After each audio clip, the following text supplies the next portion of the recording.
In the late winter of 1973, a 23-year-old mother named Tabby put her 8-month-old son and 2-year-old daughter down for their naps inside of their double-wide trailer. She was waiting for her husband to get home from his job as a high school teacher. Tabby and her husband actually had dreams of becoming professional writers. For the most part, the only thing their writing had gotten them was a whole bunch of rejection. They barely made any money. Tabby was home with the kids, and then in the evening would work some shifts at a Dunkin' Donuts. And then her husband, in addition to being a teacher, also worked at a laundromat. Her husband, who also, had the same dream, was over time becoming increasingly more pessimistic about his opportunity to, one day just be a writer. Tabby walked to the tiny laundry room in the back of their trailer. The laundry room actually doubled as her husband's office. She saw his desk was a total mess, and the trash can next to the table on the ground was overflowing with crumpled up pieces of paper. She happened to glance at one of these crumpled up pieces of paper in the trash, and she skimmed a couple of sentences that were written on it. Her husband always shared with her anything he had written, and there was something about this text that she knew she had not read it before. Like, this was different.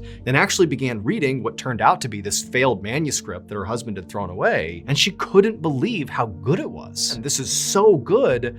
Why is it crumpled up and in the trash? Just then, Tabby heard the front door of the trailer open and her husband come inside. And so Tabby just took the page she was reading and she held it up to her husband and she was like, "What is this? Why haven't you shown me this?" And to Tabby's surprise, her husband, when he realized what she was holding, just looked totally embarrassed, like he wished she hadn't seen that. And her husband would tell her, "Look, I started writing this thing, I didn't really know what it was going to become, but I quickly realized that I don't know enough about the subject matter and I'm just not talented enough to finish the story." And he really understood at this point in his career that he was a failed writer. What he really needed to do was give up writing altogether and just focus on making money for the family. And so she just held up this piece of paper and she said, "No, this is the one that's going to help you break through. I know it. And together we can make this a full-length novel." And so at Tabby's insistence, that's what her husband did. He would spend several months working with Tabby to finish this novel, and by the spring of 1974, it was done. But they were both totally blown away when one of the major publishers they sent this thing to came back and said, "Not only will we absolutely print this book, but we'll also give you a $400,000 advance," which in today's money